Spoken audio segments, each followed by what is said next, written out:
Assalamualaikum warahmatullahi wabarakatuh. Waalaikumsalam warahmatullahi wabarakatuh. Alhamdulillah, alhamdulillahirabbil alamin. Wassalatu wassalamu ala asyrofil anbiya'i wal mursalin wa ala alihi washabbihi ajmain. Amma ba'du. Bersyukur pada kesempatan sore hari ini kita semua masih diberikan kesehatan, kesempatan untuk bisa beraktivitas, bisa hadir mengikuti pendidikan khusus profesi advokat di Fakultas Hukum dan Ilmu Sosial Universitas Muhammadiyah Kota Bumi. Baik, rekan-rekan semua, para peserta PKPA, saya izin menyampaikan tentang penyusunan telaahan atau telaah dan pendapat hukum atau sering disebut dengan LO, legal opinion, serta kepatutan dari segi hukum, legal due diligence, seperti itu.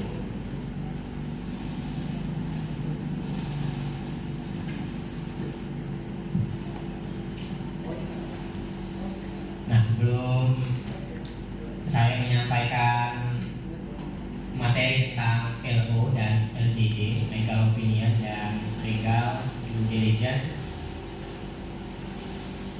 saya ingin sampaikan CV saya terlebih dahulu. Mungkin sudah ada yang tahu dengan saya dan ada yang belum. Nama lengkap saya Ibrahim Fikma Idrisi, atau yang sering dipanggil disebut dengan Bram Fikma atau Bram, seperti itu. Terus tempat tanggal lahir saya Kota Bumi, 25 Oktober 1992. Kontak handphone 0857 981 3727. Email ibrahim.fikmaidrisi@gmail.com atau ibrahim.fikma.idrisi@unpo.ac.id. Terus untuk pendidikan sendiri, saya S1 di Sekolah Tinggi Hukum Muhammadiyah Kota Bumi di Unpo ini. Selesai tahun 2014. Terus konsentrasi saya pidana.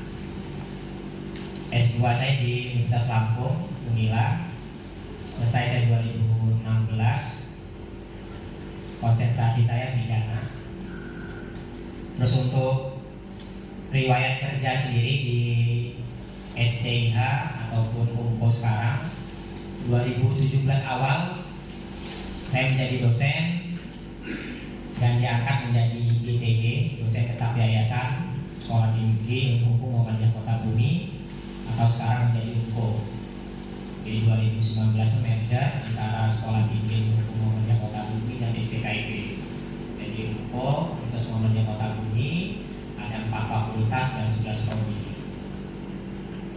Terus pernah di sekretaris UPN, jadi penjamin mutu STIH 2017-2018, terus sekretaris UPPN, jadi kemudian pengabdian pada masyarakat 2017-2018, terus Kabak UK Umum Mahasiswa dan Alumni tahun 2018, Kabak Keuangan 2018-2019, terus pas Unpo berdiri menjadi sekretaris LPM Unpo, Lembaga Penjamin Mutu Unpo 2019-2020, terus juga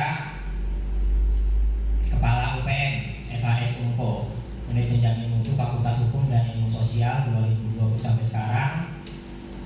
Terus terakhir Kepala UPBH, Unit Pelayanan Bantuan Hukum Unpo 2019 sampai dengan sekarang. Nah, ini CV ini tadi kalau mau disampaikan tak kenal aja kata saya, gitu kan. Jadi kita tadi ada tahu di sini kan, perkenalan tadi sudah ada yang tahu. Nah, untuk LO atau legal opinion atau pendapat hukum sendiri, ini wajib bagi seorang yuris. Jadi yuris itu artinya seorang yang lagi belajar hukum, orang yang mendalami hukum, yang expert, yang memang ahlinya dalam hukum, atau tadi yang saat ini para peserta PKPA, pendidikan khusus profesi advokat. Jadi wajib seorang yuris itu harus bisa membuat LO, legal opinion. Nah, legal opinion ini itu baik lisan maupun tulisan. Jadi poinnya kita memberi nasihat saja kepada orang atau klien kita. Misalkan ini perkara pidana, ini perkara perdata, lihat kita kaji dulu. Misalkan, oh ini bisa, ini perbuatan melawan hukum, ini perdata, langsung gugat pengadilan. Nah itu disebut dengan LO, legal opinion, dengan lisan seperti itu. Nah, tapi tadi ada juga yang dengan tulisan, LO, legal opinion atau pendapat hukum. Poinnya tadi, yang penting kita mengerti regulasi, aturan. Yang penting kita mengerti tentang norma, ya, atau asas hukum. Agar apa? Agar tidak benturan seperti itu. Misalkan asas atau norma yang sederhana, lex specialis derogat lex generalis, undang-undang yang khusus menyampaikan yang umum, atau tadi lex superior derogat lex inferior, undang-undang yang tinggi menyampaikan yang di bawahnya, dan lain-lain. Asas hukum sangat banyak seperti itu. Nah tadi, jadi dalam PKPA ini ada beberapa hal yang ingin saya sampaikan. Terus juga di PKPA ini, kalau saya melihat dari silabus, itu kalau rekan-rekan aktif itu 60% yang kalian kawan-kawan dapatkan seperti itu dari materi-materi yang diberikan para narasumber. 0 sampai 60. Jadi kalau aktif rajin terus. Tapi tadi kalau tidak aktif, misalkan tidak pernah masuk, ya mungkin tadi bisa 50, 40, 30 atau sama sekali nggak ada yang dapat seperti itu. Saya berharapnya tadi semangat rekan-rekan ya total seperti itu, totalitas. Terus 40% tadi berdasarkan praktik, berdasarkan ketemu dengan klien, ketemu dengan masyarakat, dengan orang, berdasarkan referensi literatur, berdasarkan sosmed sekarang dari YouTube, ya kan, dari Facebook, Instagram. Jadi harus mengikuti sisanya seperti itu. Jadi PKPA ini 60% ilmu yang diberikan oleh narasumber berdasarkan materi-materi yang ada. Jadi terpal ya 0 sampai 60%. Jadi kembali ke rekan-rekan semua, ke kawan-kawan semua. Serius atau tidaknya, dapat banyak atau tidaknya, itu di teman-teman semua, di rekan-rekan semua. Ini knowledge and experience sharing forum, penyusunan telaah dan pendapat hukum serta kepatutan dari segi hukum. Nah sebelum masuk ya kan ke daftar isi legal opinion, tadi saya bilang seorang yuris atau seorang lawyer atau advokat atau pengacara tadi mahir ya membuat legal opinion, itu satu. Yang kedua, mahir dalam litigasi. Litigasi itu artinya beracara di peradilan, mengerti dari proses penyidikan dari awal kepolisian naik ke penuntutan sampai dengan sidang di pengadilan. Nah itu tadi harus mahir, wajib. Bagaimana caranya? Itu kembali pada rekan-rekan semua. Apa jadi follower dulu, pengikut dulu, apa langsung tadi mau berdikari, ya kan, mau perform sendiri, mau ibaratnya mandiri, bebas, terserah kepada kawan-kawan. Gimana caranya? Litigasi beracara di peradilan, rekan-rekan tahu prosesnya gimana. Kalau pidana, misalkan dari LP dulu ke Polsek, ya kan, atau ke Polres. Kalau misalkan tadi perdata, harus mengerti, harus bisa membedakan mana perbuatan melawan hukum atau PMH atau prestasi, gugat ke pengadilan. Nah, itu sederhana. Misalkan kalau misalkan ada yang menanyakan, rekan-rekan menjelaskan, itu bisa disebut dengan legal opinion, pendapat hukum dari segi lisan. Itu yang kedua, litigasi. Yang ketiga, non litigasi. Seorang lawyer, advokat, pengacara itu harus mahir juga dalam non litigasi. Non litigasi tadi lobby, negosiasi, musyawarah dan seterusnya antara pelaku korban, antara penggugat tergugat. Ketika ada permasalahan bisa menjadi mediator, menjadi orang ketiga, bisa menengahkan. Jadi tadi dalam hukum ini ada istilah, ada norma, namanya ultimum remedium. Hukum itu jangan terakhir, hukum itu nanti terakhir. Kalau bisa musyawarah, ya musyawarah. Kalau bisa di lobby, kalau bisa selesai tadi, kan nggak ada yang mau namanya evenement, nggak mau ada namanya bala, musibah dan seterusnya, ya kan? Nggak mungkin orang mau nabrak kita dan seterusnya. Kalau dia punya iktikat baik, mau datang, mau mengobati dan seterusnya, boleh buat apa-apa, kita hormati gitu saja. Tapi tadi kalau nggak ada iktikat itikat baik, dia nggak mau nolong, nggak mau jenguk, nggak mau bantu dan lain-lain, nah baru hukum terakhir. Misal bukan, misalkan kalau perusahaan, PT, terus seperti itu, cari hukumnya, ada misalkan ada unsur pidananya, kelalaian dan seterusnya. Nah itu yang ketiga, non litigasi. Yang terakhir, rekan-rekan harus bisa membuat legal drafting dan kontrak drafting. Artinya bisa membuat produk undang-undangan. Dalam artian di sini tadi, ketika ada perjanjian bisa membuatnya, ketika ada membuat kwitansi hitam putih bisa membuatnya, itu sederhana, ya kan? Tapi tadi kalau pas praktik bingung juga kadang-kadang kita. Buat tanda terima, ya kan, pihak satu pihak dua. Nah, SKK itu harus berkepala itu, ya kan, ada kuasa khusus. Karena bingung juga, ini masuk mana ini, ya kan? Pidana apa-apa, perdata atau apa, PMH atau prestasi. Nah tadi itu soft skill, itu keahlian, kemahiran yang harus rekan-rekan miliki. Jadi ada apa? Ya, legal opinion itu yang pertama, baik mau lisan maupun tulisan. Yang kedua litigasi, beracara di peradilan harus terampil. Non litigasi harus terampil. Kalau rekan-rekan menilai pinter bahasa dan seterusnya, nah itu udah jadi modal, jadi poin kalau menurut saya. Temu orang Jawa membau, temu orang Lampung membau, temu orang Lembang membau. Nah enak kayak gitu. Biasanya tadi klien ya, ketika ada tadi kedekatan persuasif seperti itu, enak malah dia membuka, jujur dan seterusnya. Malah apa yang kita minta dia kasih. Kira-kira seperti itu. Ini berdasarkan experience, pengalaman seperti itu ya. Kalau itu soft skill itu kalian miliki, rekan-rekan miliki, bahasa tadi, komunikasi yang bagus, yang baik, itu dapat modal namanya. Terakhir tadi, legal kontrak drafting. Harus belajar buat kuasa khusus. Nanti itu diuji kalian terakhir ya kan. Habis PKPA, pendidikan khusus profesi advokat, ada upah ujian profesi advokat seperti itu diuji. Kalian suruh buat SKK, buat kuasa khusus, kalian diuji buat gugatan baik PMH, perbuatan melawan hukum, atau wan prestasi. Itu diuji. Jadi 4 itu harus kalian miliki kemahiran itu. Bebas yang mana yang mau dominan di situ. Apa litigasi, apa non litigasi, apa legal opinion, apa kontrak drafting atau legal kontrak seperti itu.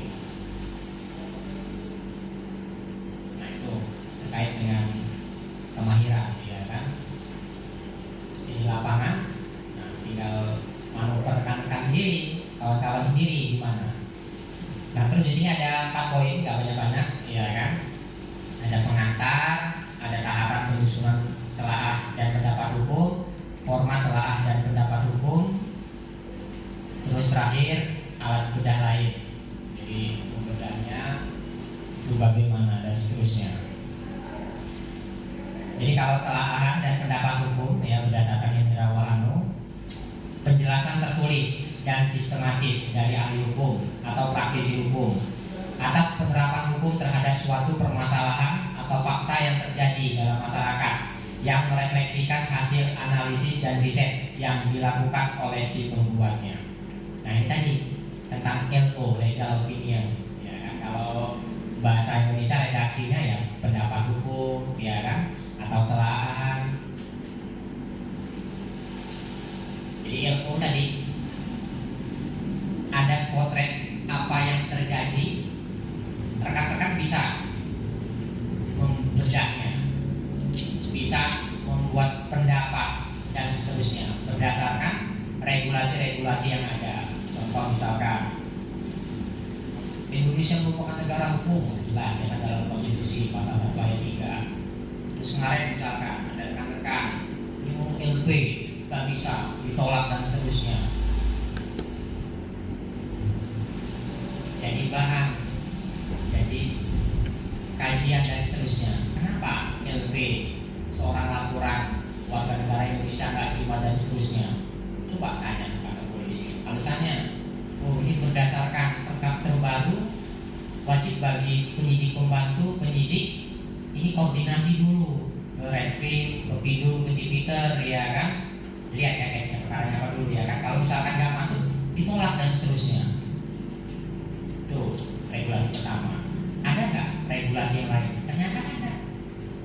Kapolri juga tentang masalah kode etik. Wajib bagi warga negara di sini penyidik, polisi untuk menerima, mendampingi dan seterusnya. Ternyata itu lebih tinggi.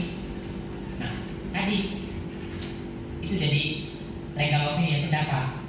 Sampaikan ya pada klien kita atau siapa yang bertanya dengan kita, atau sekaligus apa yang harus dilakukan penegak hukum, khususnya polisi. Pak, wajib Pak bagi polisi, Pak, bagi penyidik atau jaksa menerima laporan, Pak.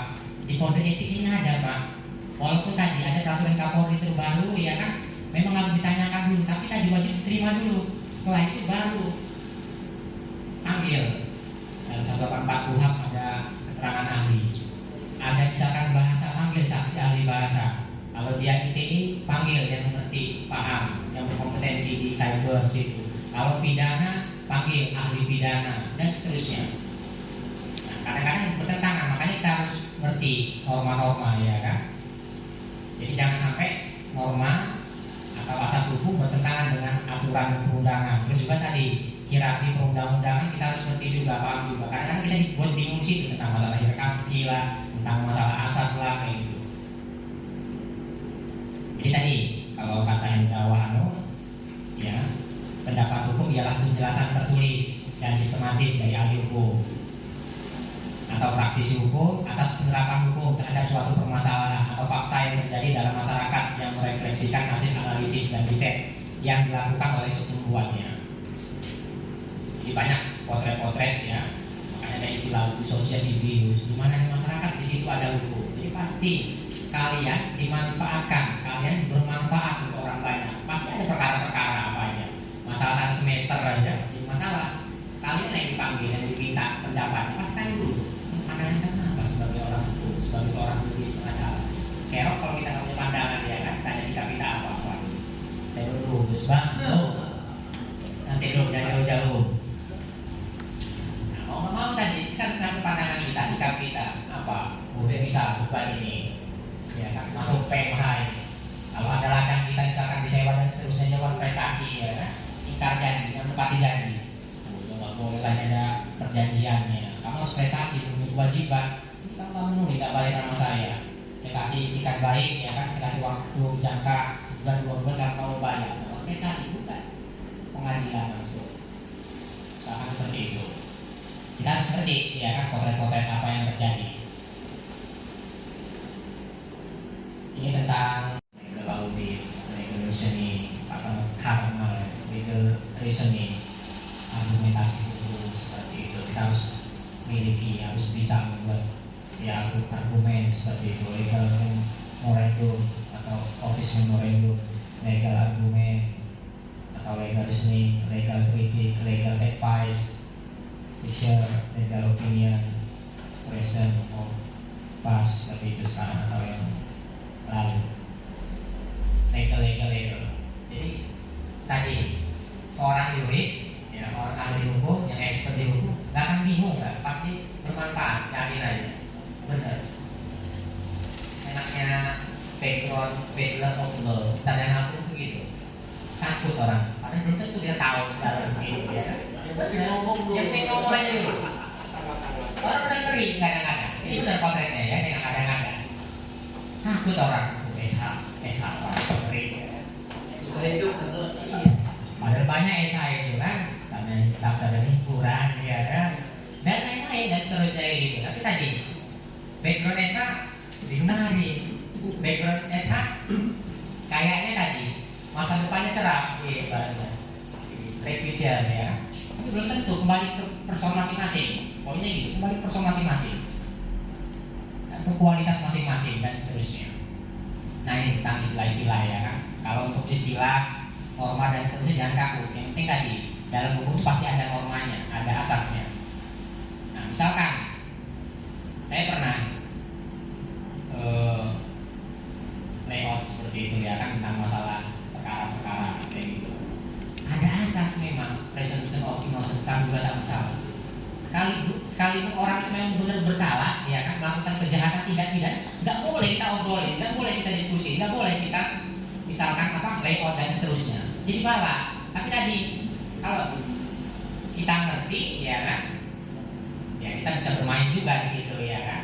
Karena ada juga yang ibadah tadi, dan seterusnya.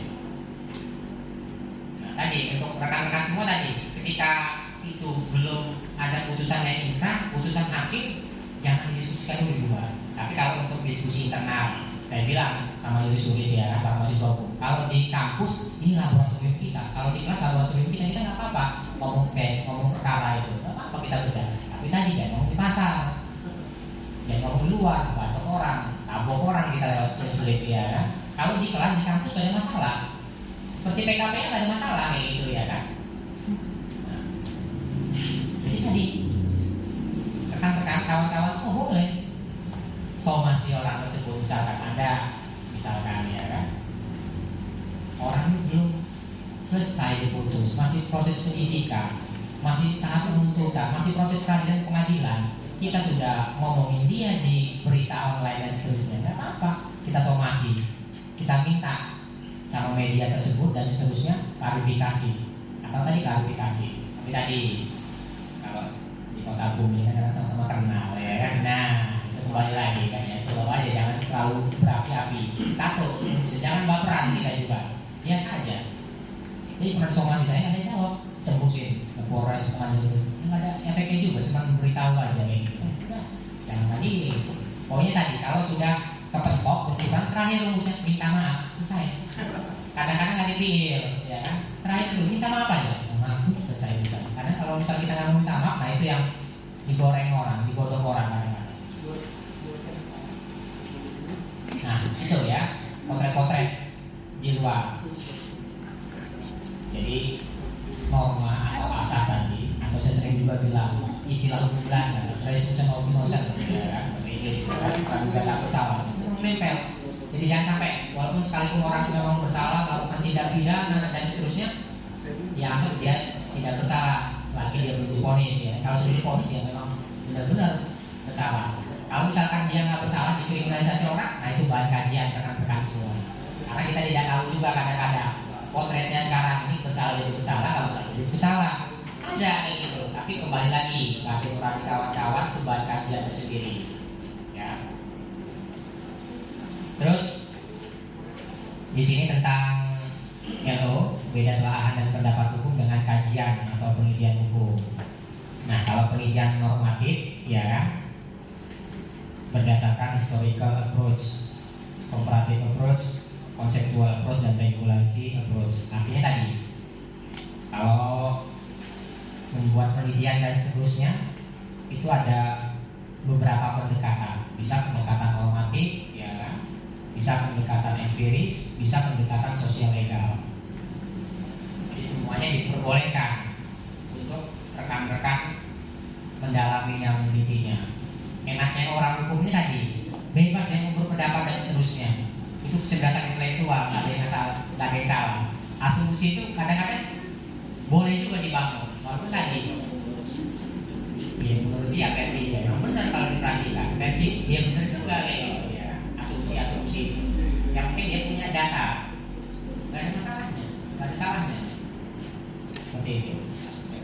Salah benar itu pengadilan kalau saya bilang ya kan. Kalau lagi diskusi dan seterusnya ya selalu kayak gitu biasa aja ya. Salah ya kita kan tidak tahu kita dan seterusnya. Tapi jangan bohong aja ya. Salah itu aja, salah itu maklum. Terus telaah dan pendapat hukum. Nah, ini regulasi approach, case approach. Jadi tadi rekan-rekan peserta PKPA, kalau dalam LO legal opinion ini tadi ada dua hal yang harus dipegang di dalam diyakini. Pertama masalah regulasi. Pahami dulu masalah aturan regulasi. Regulasi sangat banyak seperti itu ya kan. Misalkan pidana ya kan, yang mau kita mengacu pada Regulasi Sapre, KUHP. Kalau yang spesialisnya undang-undang tadi itu. Kalau pidana khusus juga dua itu aja. Nah undang-undang ini jadi permasalahan, banyak undang-undang ini. Pecah kepala kita. Mana yang sering terjadi aja? Oh, undang-undang narkotika, oh undang-undang PKDRT, oh undang-undang ITE, oh undang-undang masalah mineraba. Apa yang sering terjadi? Nah itu kita dalami seperti itu. Undang-undang sangat banyak. Pokoknya di situ ada sanksi pidana. Nah itu kita harus ikuti, kita lihat. approach. Nah, masalah perkara-perkara, potret-potret perkara dan seterusnya, itu harus kita ikutin juga. Potret-potret perkara ini apa aja? Poinnya tadi, masalah potret perkara ini cuma 3, kepastian, kemanfaatan, keadilan. Endingnya masalah keadilan, sesuai apa enggak. Waktu itu saya pernah ikut jadi notaris moderator, dan nanya ya, kan masalah keadilan seperti itu ya. Nah, kadang-kadang keadilan inilah yang membuat seorang itu menganggap hukum ini ya nggak adil, menganggap hukum ini ya udah nggak percaya kayak gitu dan seterusnya. Terus LO ya, legal opinion, sifat telahan dan pendapat hukum tadi ya, baik bisa maupun tertulis seperti itu, dibuat ahli hukum, privat atau biro hukum, berisi analisa ya atau analisis dan pendapat hukum terhadap sebuah permasalahan.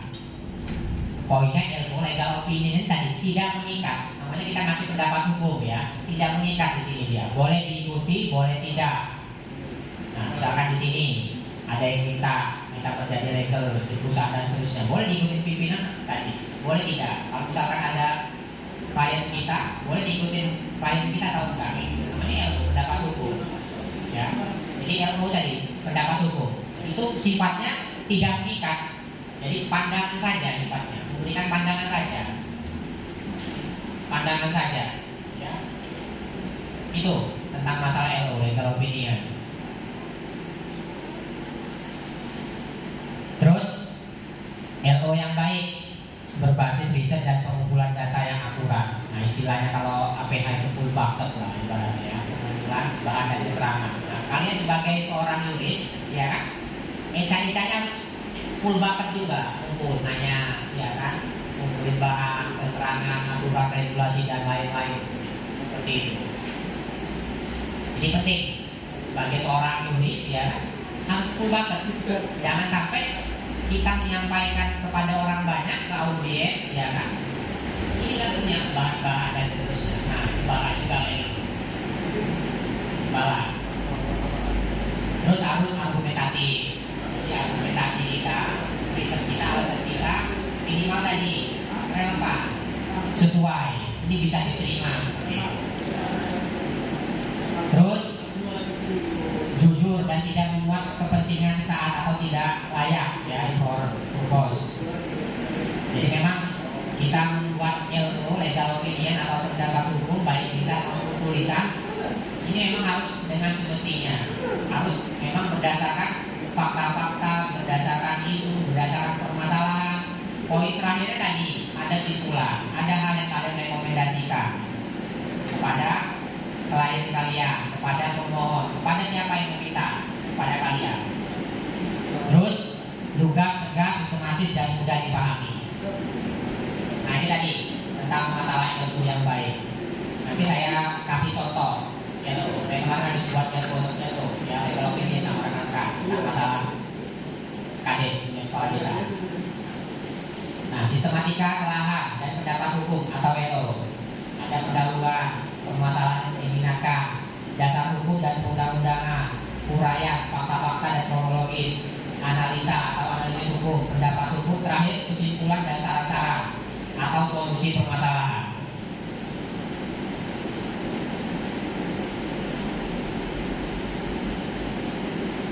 Oke, saya percepat nih. Lihat slide itu dan PPT 50. Saya tahu teman-teman semua ya kan, kalau bisa dipercepat. Ini contoh sampel ya. Saya ada 2, satu di UPBH Unggul, satu di LBH Kota Bumi. Nah ini saya buat di LBH Kota Bumi cuma ada 4, satu Iramuddin, satu Ruli, satu saya, satu Abu Wahyudi. Nah ini kami buat LO, pendapat hukum ya, tentang konteks hadis Sumatera Utara.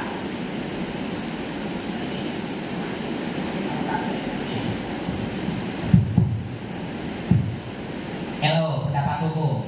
Nah, pertama tadi, kalau pembuatannya sudah ada di PPT ya, saya langsung aja ya, biar nggak bosan gitu ya kan. Yang pasti di awal itu harus kalian tulis dulu harus kalian buat perkenalan dulu siapa kalian. Nah misalkan di LBH Kota Bumi ada Ilhamuddin, Nuli, Ibrahim, Agung, seperti itu. Ini menjelaskan potret masalah pemilihan kepala desa. Misalkan isunya, ya kan, kasus posisi di sini, case-nya. Pertama, bahwa telah terjadi indikasi diduga melakukan pelanggaran money politik yang dilakukan oleh satu calon kepala desa Banjar Ketapang, Kecamatan Sungkai Selatan saat kampanye politik. Pelanggaran ini dimaksud berupa politik uang atau money politik serta intimidasi terhadap sejumlah warga calon pemilih. Nah, ini kalau dia nanya, ini dari mana berkas data tadi? Berupa tadi, kita nanya, kita lihat, kita potret, ya dituliskan seperti itu. Kedua, misalkan di sini, pelaksanaan pemilihan kepala desa di Desa Banjar Ketapang, Kecamatan Sungkai Selatan diikuti oleh dua calon kandidat, yakni saudara Juli Idris nomor 1 dan saudara Amir Satoni incumbent nomor 2. 3. Telah terjadi pelaporan dilakukan oleh masyarakat Desa Banjar Ketapang kepada Tiang Lampung Utara salah satu kandidat calon kepala desa yaitu saudara Amir Satoni karena terindikasi terjadinya money politik dan intimidasi. Terakhir, bahwa permasalahan terjadi pada kepala desa incumbent di Desa Curug Buru, Kabupaten Kecamatan Selatan tidak memenuhi persyaratan dikarenakan ada persyaratan yang tidak terpenuhi oleh sang kepala desa, yakni tidak memiliki rekomendasi dari Inspektorat Kabupaten Lampung Utara. Nah, isunya yang pertama, bagaimana penerapan Perbu tata cara pelaksanaan pemilihan kepala desa dalam wilayah Kabupaten Lampung Utara? Nah, ini isunya bagaimana kita mau membahasnya. Terus, bila mana satu terlapor dinyatakan bersalah, apakah terlapor dapat dinyatakan batal atau gugur bila mana dinyatakan terpilih selaku kepala desa? Ketiga, bagaimana kepala desa yang dinyatakan terpilih incumbent yang cacat hukum? Misalkan kalau terjadi kan motret kami kan. Terakhir, bagaimana suara-suara sah ya dan tidak dalam pemilihan kepala desa? Nah, sumber hukum, regulasinya ya tadi konstitusi kita, kemudian 1945, terus undang-undang Pemda terkait tentang desa, tentang pemilihan umum, KUHP kita masukin, tentang PP, tentang Permendagri ya, terus Perbu, terus ada LP dari saudara Turunan Sawiono misalkan di sini, terus ada LP lagi dari saudara Heru Purwoko, terus ada juga berita acara aksi rapat saya di sini pemilihan kepala desa. Nah ini isunya. Terus harus ada argumentasi hukum yang kita buat. Ya ada 14, bagaimana cara terjadi juga ya. Ini saya bacakan sekilas sampai yang lihat slide ya. Misalkan bahwa dalam Perbu, ya kan, secara jelas perbuatan yang dilarang saat melakukan kampanye salah satunya tentang intimidasi yang tertuang dalam pasal 34 ayat 1 huruf F, yaitu pelaksanaan kampanye dilarang mengancam untuk melakukan kekerasan atau menganjurkan penggunaan kekerasan kepada seorang, kelompok, anggota masyarakat dan calon lainnya. Nah tadi argumentasi tadi berdasarkan apa yang ada di Perbu kita tuangkan kembali.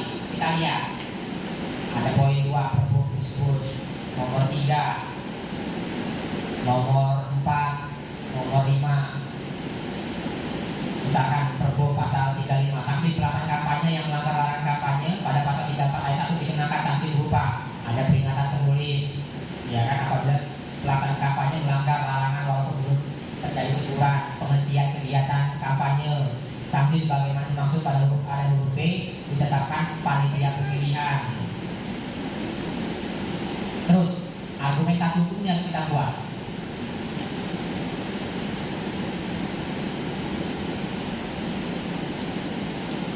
Nah ini yang disebut dengan narasi, saya bilang. Narasi itu baik bisa maupun tulisan. Jadi seorang tulis mau nggak mau, suka nggak suka dari sekarang, buat narasi, buat caption di sosial media, harus terampil tulisan, harus terampil lisan.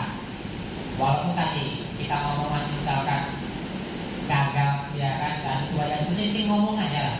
Kalau saya ibaratnya memberikan kepada ibu tulis ya, masih ngomong gitu, kita mau punya argumen, sampaikan aja apa yang kamu ingin sampaikan seperti ini. Sampai dengan KUHP misalkan pasal 149, barang siapa dalam pemilihan diadakan untuk undang-undang umum dengan pemberian atau perjanjian bersuap kepada orang supaya dia tidak melakukan hak yang memilih ya kan? Ada di situ. Nah, seperti itu kan. Nah, terakhir ada kesimpulan. Ya, jadi kesimpulan yang namanya ringkas seperti itu ya kan. Kami menyimpulkan bahwa terkait isu hukum pertama, terkait penerapan hukum tentang cara pelaksanaan pemilu kepala desa dalam wilayah Kota Bumi Lampung Utara, yaitu dalam menyikapi bahwa bila terlapor dalam pendidikan oleh Polres Lampung Utara menyatakan bersalah, dapat terlapor menyatakan batal seluruh kepala desa, banyak tahun pendidikan nyatakan terpilih selaku kepala desa. Terus dibuat kesimpulan seperti itu. Apa? Habis buat kesimpulan, terakhir saran, misalkan saran ya ringkas-ringkas saja apa yang bisa kawan-kawan dari poin-poin yang ada dari isu permasalahan argumentasi yang didapatkan. Misalkan di sini saran, ya kan nggak banyak di sini buatnya. Bagi pemerintah Kabupaten Lampung Utara bisa menyiapkan penasihat hukum Pemda untuk terjun langsung ke desa-desa yang mengalami perselisihan suara apabila adanya gugatan dari calon kepala desa, misalkan di sini. Terus saran lagi kita kepada pemerintah daerah, bagi pemerintah Kabupaten Lampung Utara pada Pergub Nomor 44 Tahun 2021 tentang cara pelaksanaan pemilu kepala desa dalam wilayah Kabupaten Lampung Utara terkait sanksi terhadap pelanggaran dan proses pemilu kepala desa ditetapkan oleh tim pemilih kabupaten. Panitia pemilih kabupaten dalam memberikan sanksi dapat meminta pertimbangan dari panitia pemilih kecamatan. Terus ya kan, serta bentuk sanksi panitia dalam kepala desa dapat berupa kebataan kepala desa dan kepala desa dan kepala desa terpilih. Di sini misalkan poin ketiga, kepala pemerintah daerah Lampung Utara untuk segera membuat turunan hukum dari Pergub seperti keputusan bupati yang dapat menghilangkan permasalahan-permasalahan dalam pemilihan kepala desa Lampung Utara. Nah, terakhir, apabila terjadi penganiayaan, money politik, intimidasi, perbuatan tidak menyenangkan dengan memakai kekerasan, pembunuhan menjadi ranah kepolisian daerah Lampung Utara. Itu. Kemudian pendapat hukum atau legal opinion LOI kami berikan sebagaimana disebutkan pada awal pendapat segi hukum atau legal opinion ini. Dalam kapasitas kami sebagai konsultan hukum pada YLBH dan kami tanggung jawab dan seterusnya. Nah ini potret LO, legal opinion. LO ini tadi ya, kalau menggunakan secara normatif ada susunannya, tapi kalau nggak mau normatif ya nggak apa-apa, ikutin berdasarkan kalian, mungkin menurut unsur kayak gitu, baik tulisan maupun tulisan. Seperti ya rekan-rekan semua ya tentang LO ya, kurang lebih seperti ini. Jadi untuk referensi lainnya dan seterusnya ya bisa rekan-rekan browsing, searching sendiri seperti itu. Nah, misalkan di sini kalau secara normatifnya tahapan penyusunan telaah dan pendapat hukum, ada beberapa identifikasi. Kita harus bisa buat sendiri juga tentang inventarisir masalah. Jika ada persoalan, ada permasalahan, harus sebagai seorang kalau nantinya harus mau nyatet, harus mau tulis apa permasalahan, apa kendala dan seterusnya, ditulis semuanya. Ditanggung ditulis semuanya. Jadi kalau misalkan taruh kepala lupa, taruh kepala stres kadang-kadang kita ini. Ada juga rekan saya yang kuat ya, kayaknya. Ada rekan saya yang kuat, disimpan aja di kepala. Ingat juga dia, saya juga naik ya.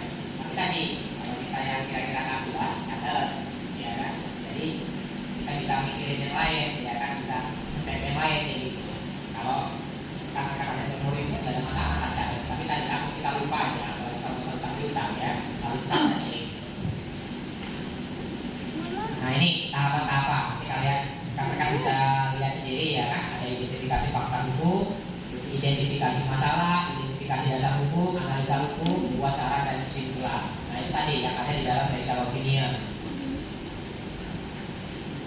Terus potret lapangan, baik pidana, baik perdata. Kita minta dulu klien kita untuk cerita apa yang menjadi persoalan ini, apa yang menjadi permasalahan ini. Kita dengarkan. Tapi jangan juga dia cerita semaunya.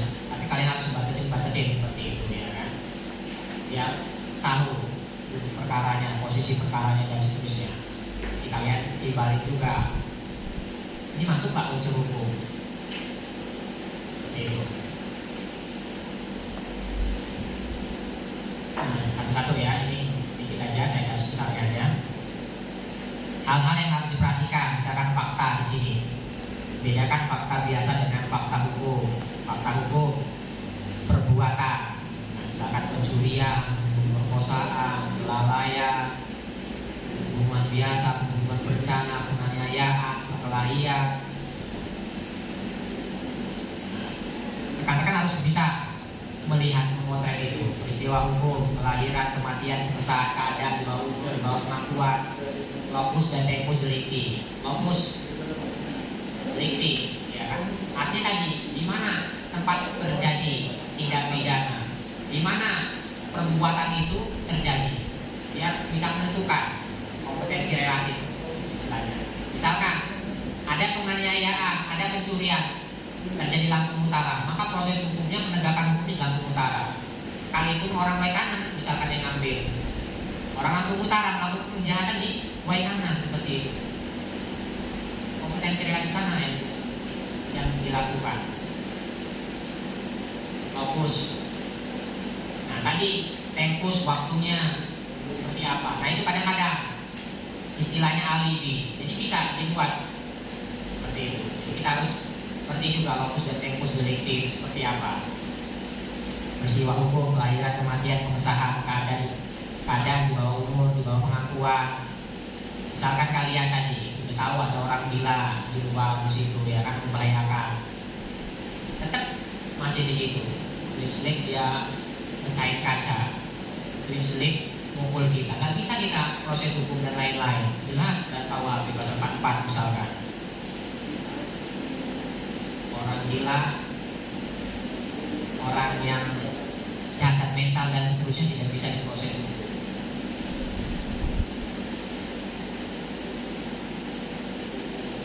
Terus ada isu rumusan masalah berdasarkan fakta hukum, haruslah fokus namun mewakili fakta hukum yang ada dan memenuhi kebutuhan pimpinan atau pemohon isunya. Jadi tadi kembali ke rekan-rekan sebagai advokat lawyer nantinya, ya tadi dilihat klien kalian apa isunya, yang jadi permasalahannya, yang jadi persoalannya dan seterusnya. Terus ada rule, bukan hanya peraturan perundang-undangan yang dilihat, tetapi juga lihat jurisprudensi, ketetapan hakim, ada teori hukum dan pendapat ahli. Terus tadi masalah rule, perhatikan tata hierarki dan adat EU. Nah ada asas-asas, asas lex superior, derogat lex inferior. Hukum yang tinggi menyampaikan yang di bawahnya, lex spesialis, derogat lex generalis, yang khusus menyampaikan yang umum. Asas lex posterior, derogat lex priori. Nah, asas itu sangat banyak.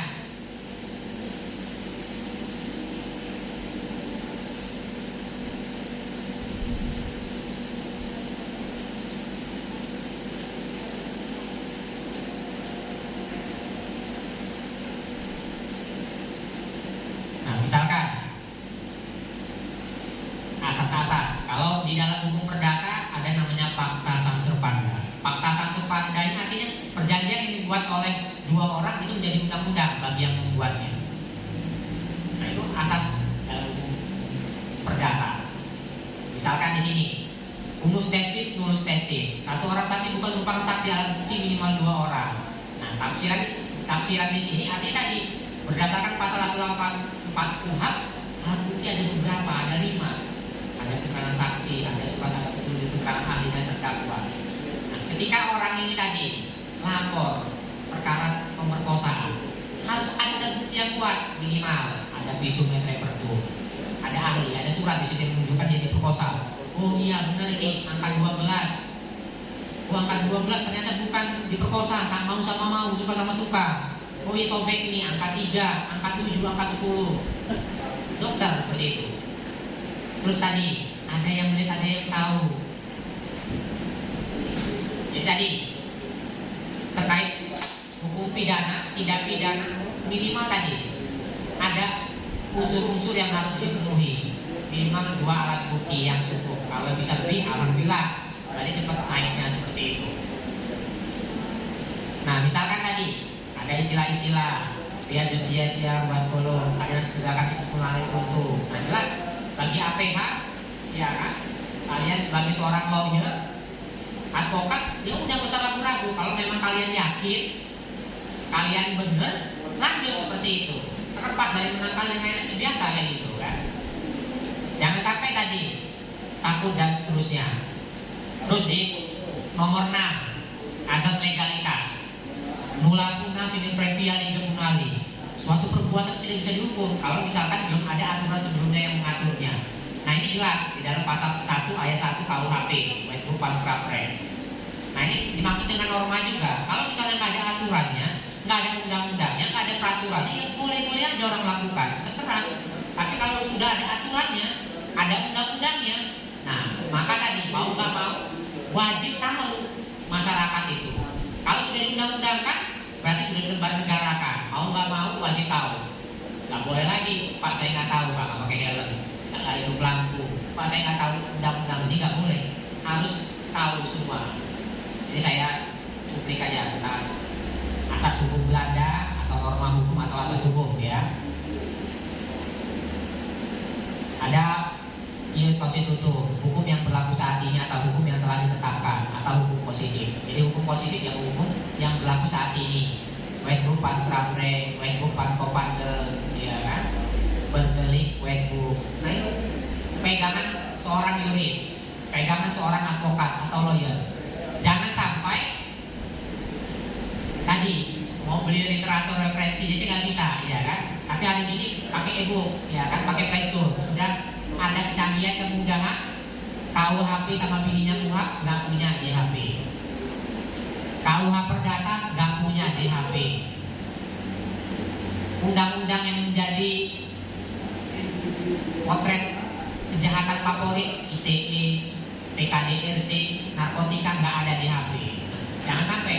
Wajib bagi seorang yuris ya, para advokat lawyer minimal punya di handphonenya KUHP, KUHP, KUH Perdata, KUHD, undang-undang yang sering terjadi, narkotika misalkan, sistem peradilan pidana anak, perlindungan anak, ya kan, dan seterusnya. Nah itu wajib minimal seorang yuris atau advokat ini ada dan tahu di gadgetnya seperti itu. Terus tadi ada ius constituendo, hukum yang dicita-citakan atau yang diangan-angankan di masa mendatang. Artinya tadi ketika ada kekosongan hukum di situ, maka kalian inilah APH, akademisi, dan stakeholder yang ada untuk bisa menggodok, untuk bisa membuat peraturan-peraturan. Tadi hierarki perundang-undangan paling tinggi ya UNO, Pancasila. Baru ke pertama UUD 1945, undang-undang, ada Perpu Perpres, ya kan, PP, Perda dari tingkat 1 sampai bawah, gubernur, wali kota, bupati sampai ke desa. Nah itu tadi harus bisa mengisi kekosongan-kekosongan tersebut. Nah, lex superior tadi saya sebutkan, peraturan yang lebih tinggi kesampingkan yang rendah. Ini atas hierarki, lex superior, derogan lex superior.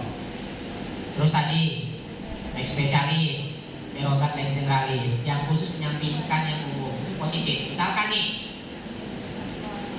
di rumah, ya kan, antara suami dan istri tadi, nggak sengaja istri nabok muka suami, lempar asbak seperti itu, jatuh misalkan penganiayaan. Tapi yang dipakai di situ bukan KUHP, undang-undang PKDRT.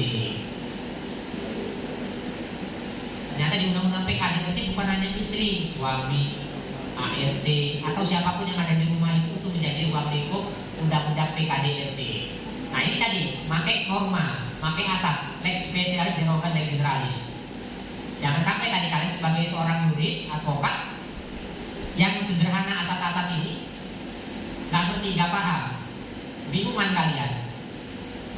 Kok orang ini tadi bisa lanjut ini kan pidana umum, ternyata ini pidana khusus, ini beda undang-undangnya. Ini nggak masuk reskrim, ini masuk PPA, ini nggak masuk hidung, ini masuk ipiter, misalkan. Nah tadi ada pembagian-pembagiannya seperti itu. Jadi mau nggak mau, suka nggak suka, senang nggak senang kalian. harus mau mengerti seperti itu. Terus ada istilah in dubio pro reo. Dalam keraguan-keraguan dilakukan ketentuan yang paling menguntungkan bagi terdakwa. Untuk penegak hukum di sini hakim. Kalau hakim ragu-ragu, minimal dia ciptakan yang paling menguntungkan, lepasin. Itu ada asas untuk hakim. Dubio pro reo.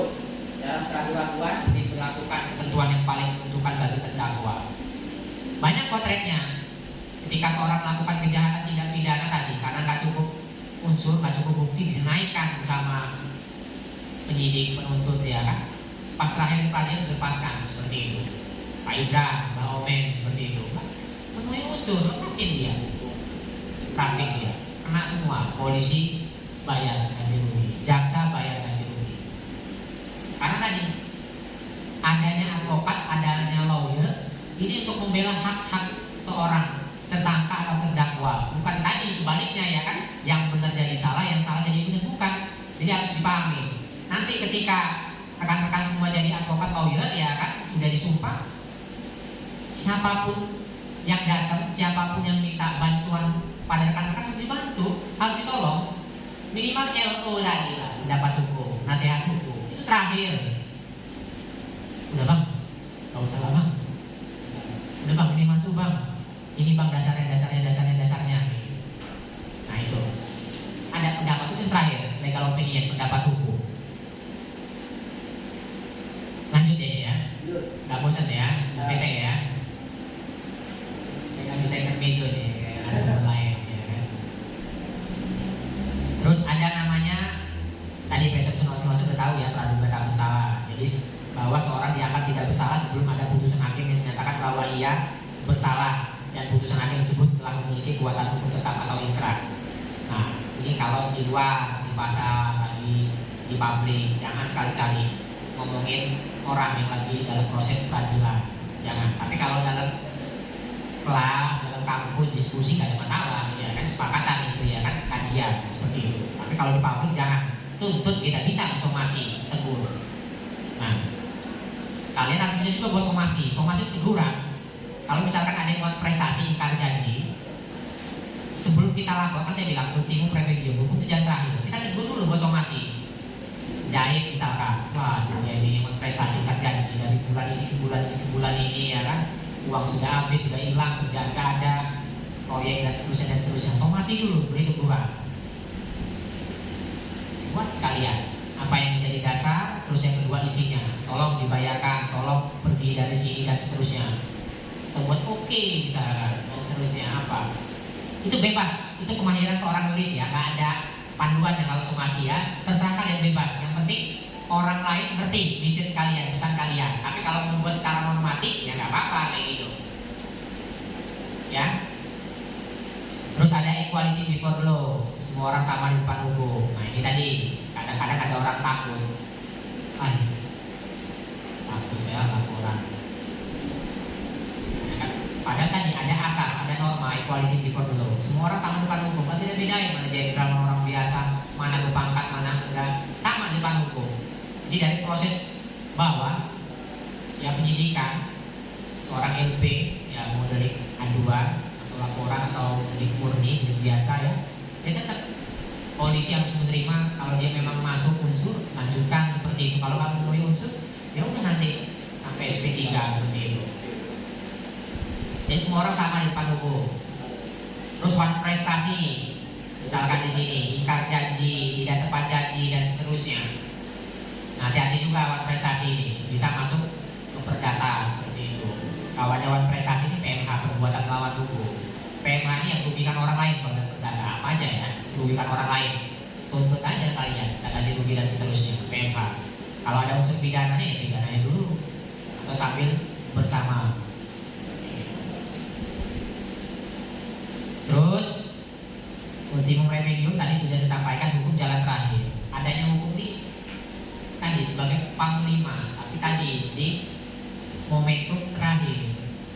Kalau misalnya semua kan bisa didiskusikan, nggak bisa dilobi, nggak bisa negosiasi, ya kan, barulah hukum. Tapi kalau misal cintai semua, lo mau bayar, saya bayar, mau cicil, saya cicil. Ya udah ngapain lagi? Saya mau rugi, saya mau nolong, saya mau obatin, ada hentikan bayi kayak gitu, ya udah nggak ada masalah, nggak usah lapor-lapor dan seterusnya. Ya udah saya pergi, ini bukan hak saya kasih, ini bukan punya saya, misalkan di sini. Similia similibus, dalam perkara yang sama sembunyi dengan lain sama pula tidak boleh dikasih. Nah ini tadi potret yang kadang-kadang menjadi permasalahan, ya kan? Yang dicari itu keadilan sebenarnya seperti itu. Kadang-kadang tadi ada orang melakukan pencurian, ya seharusnya tadi berdasarkan asas, berdasarkan norma ya sama, tapi tadi ya keadilan kembali ke hati. Makanya hati itu disebut wakil Tuhan.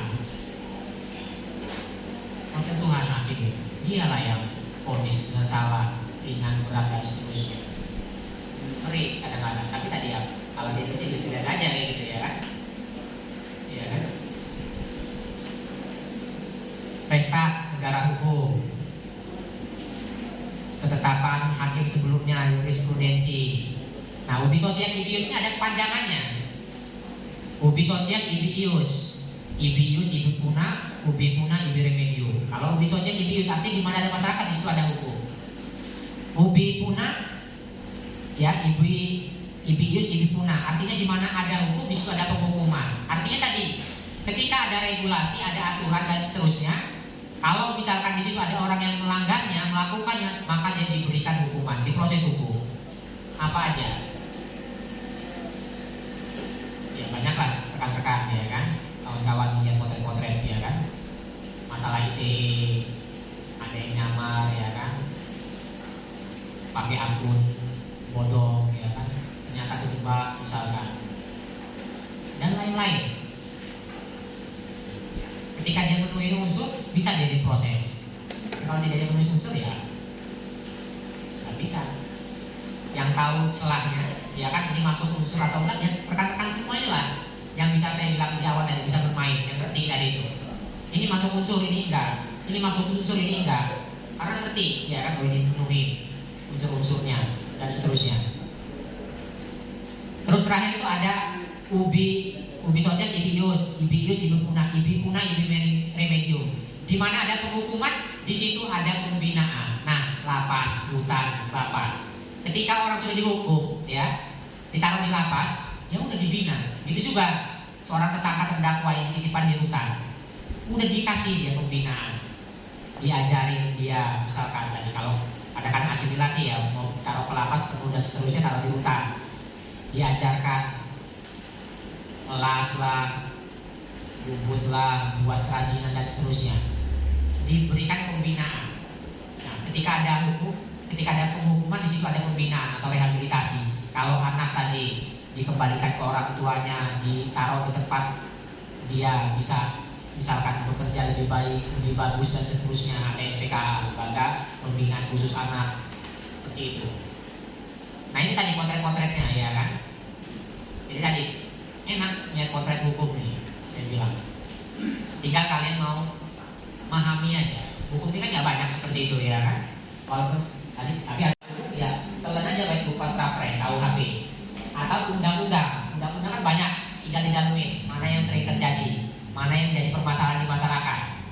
Kalau perdata cuma dua, perbuatan melawan hukum dan buat prestasi.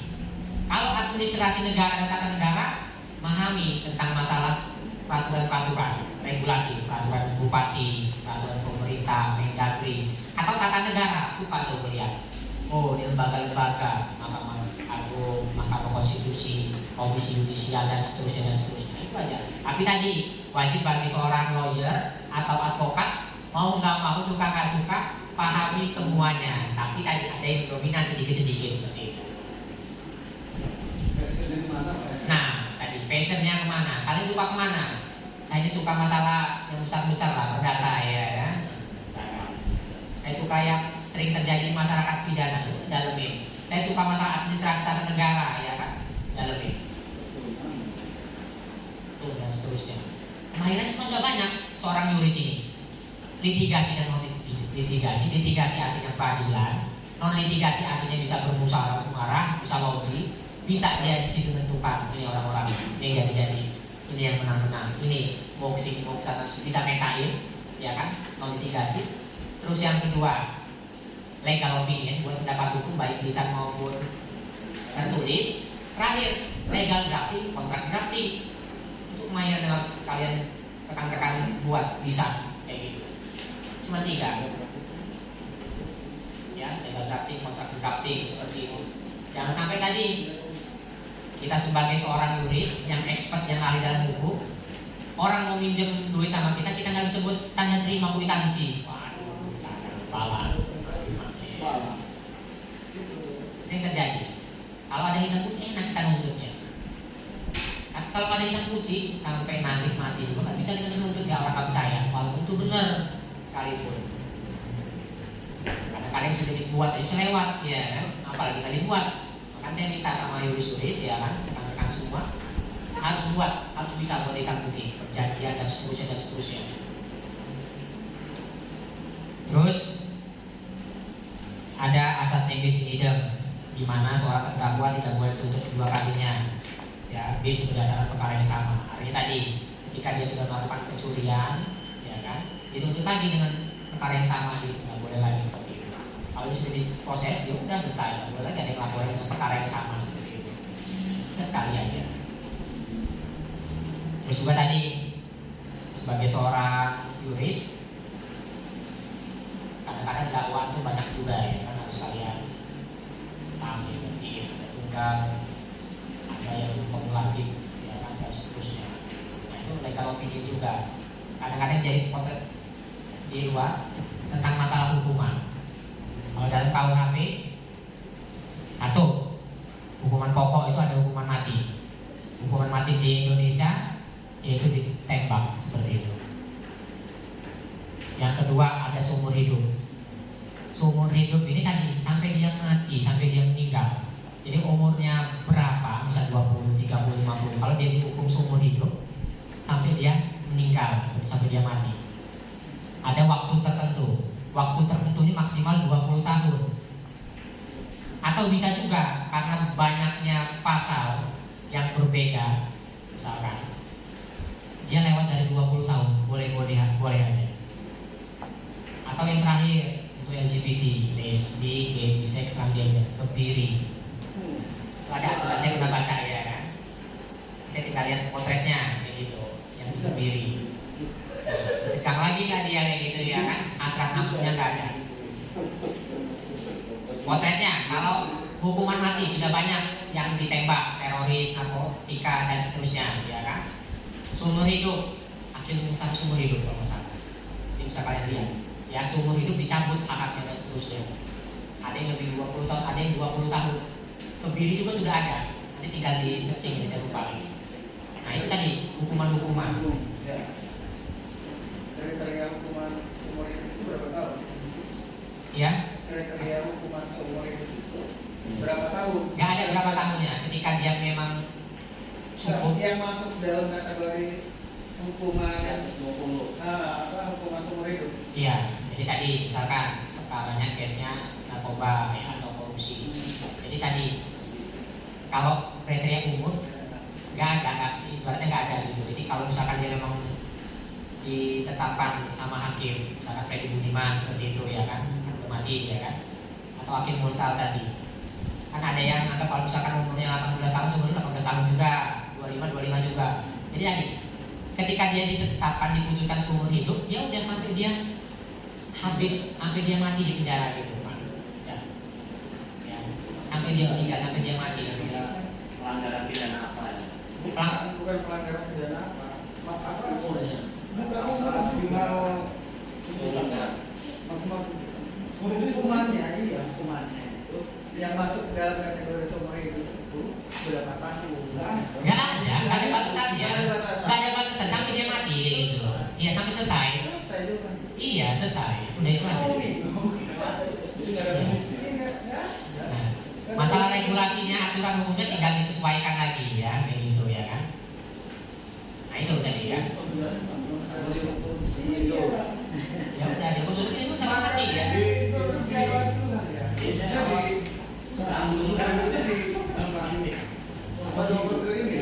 Nah, tapi tadi biasanya dengerin rekan-rekan semua.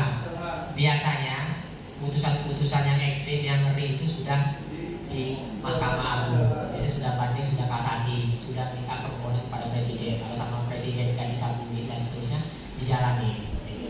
Kadang-kadang tadi ya kan ada yang PN, hukuman mati, seumur hidup, itu udah dia banding pasti. Apa kata banding? Dikuatkan atau seperti apa? Terus kasasi.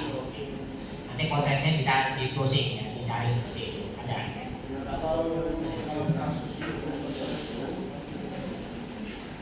remisi, Ya. apakah dalam hukum tertentu aja, contoh kalau dia sudah hukum mati, Ya. remisi itu bisa berlaku. Oke, bagus nih tanya-tanya. Misalkan hukuman mati seperti itu, dia masih mendapatkan nggak remisi dan lain-lainnya? Seumur hidup mati. Iya, seumur hidup, ya kan masih dapat nggak dan lain-lain?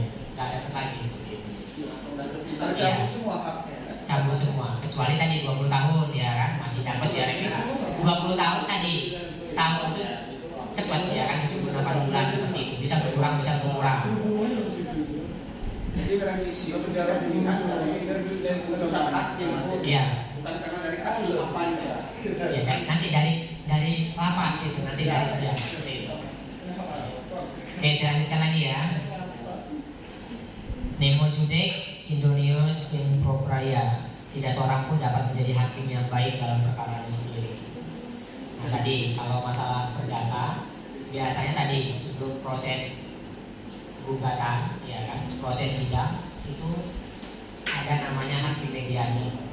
Jadi dikasih waktu 2 kali atau 3 kali atau waktu sebulan seperti itu antara penggugat dan tergugat ini mau mediasi seperti itu, mau berdamai atau tidak.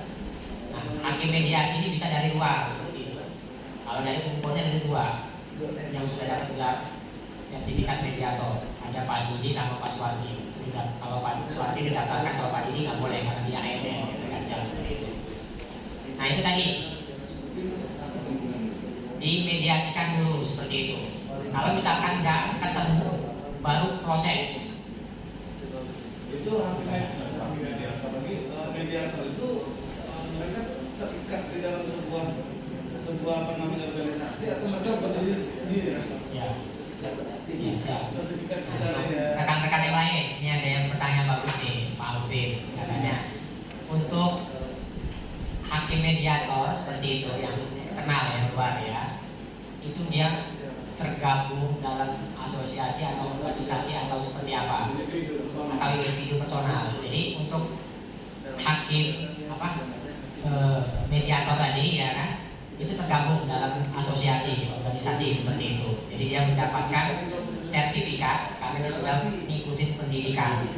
Jadi gelarnya CM itu sertifikat mediator. Jadi dia boleh Pak Suwardi itu didaftari di pengadilan negeri. Kalau misalkan ada perusahaan, misalkan kalau ada gugatan, ya kan, baik PMH atau prestasi, ya kan, kalau misalkan nanti ditawarin sama hakimnya, ini mediasi, saudara mau pilih mediator sendiri atau dari kami.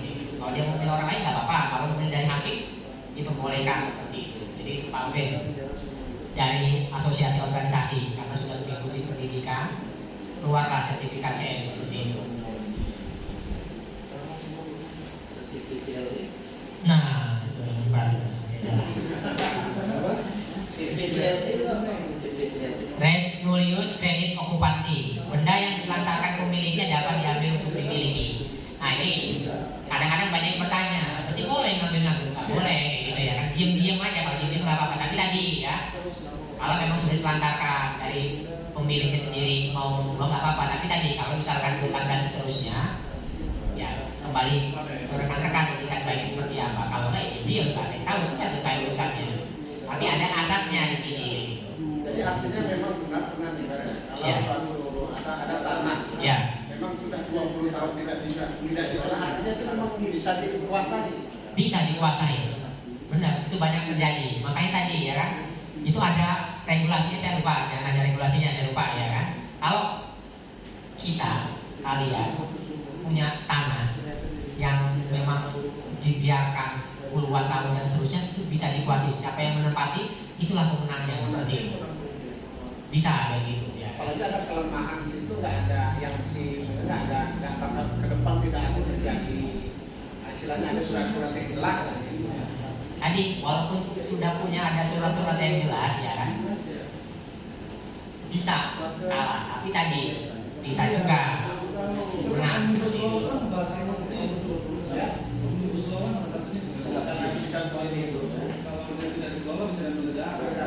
Saya punya case perkara di Bukit Kemuning. Jadi di Bukit Kemuning itu saya lupa tempatnya di mana. Ada raja-raja seperti itu ya kan. Jadi ada keluarga punya tanah lebih kurang 100 hektar. Itu siapa itu namanya? Nah, dengerin. Ada case, ada perkara. Ini sudah nyampe kasasi kami. Jadi klien kami tadi dia dari tahun 70-an ini menggarap tanah ada di Bukit Kemuning. Saya lupa.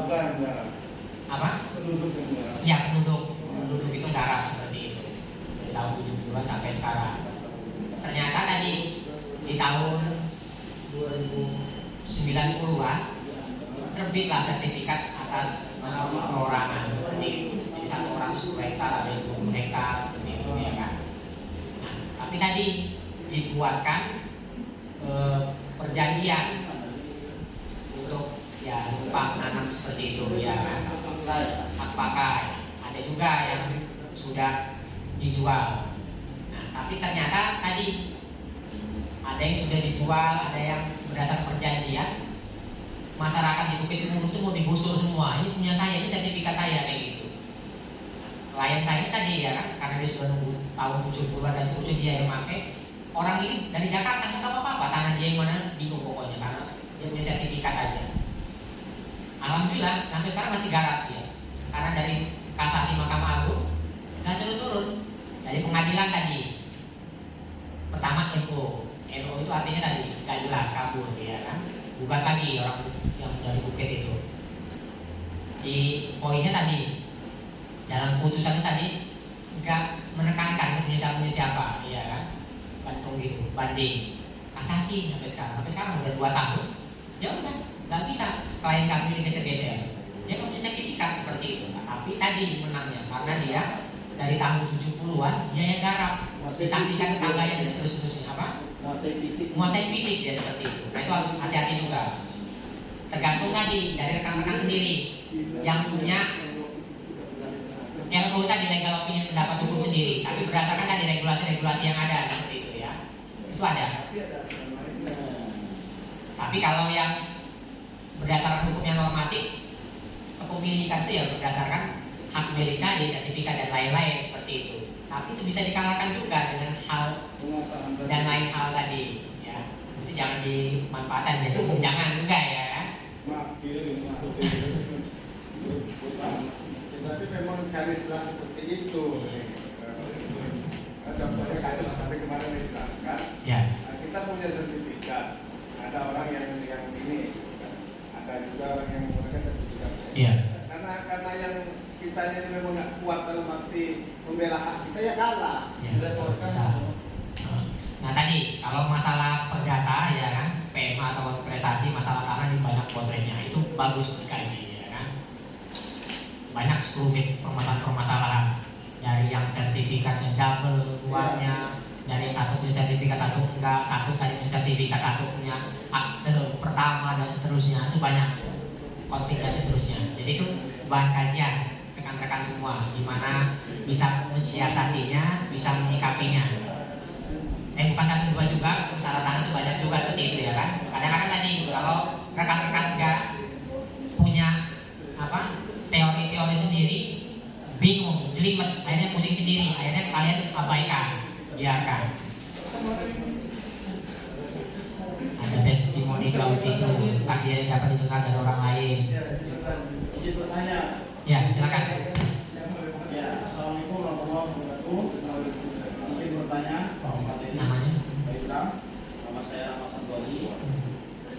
Saya mau sedikit pertanyakan. Ada hal yang saya baca di sini. Ada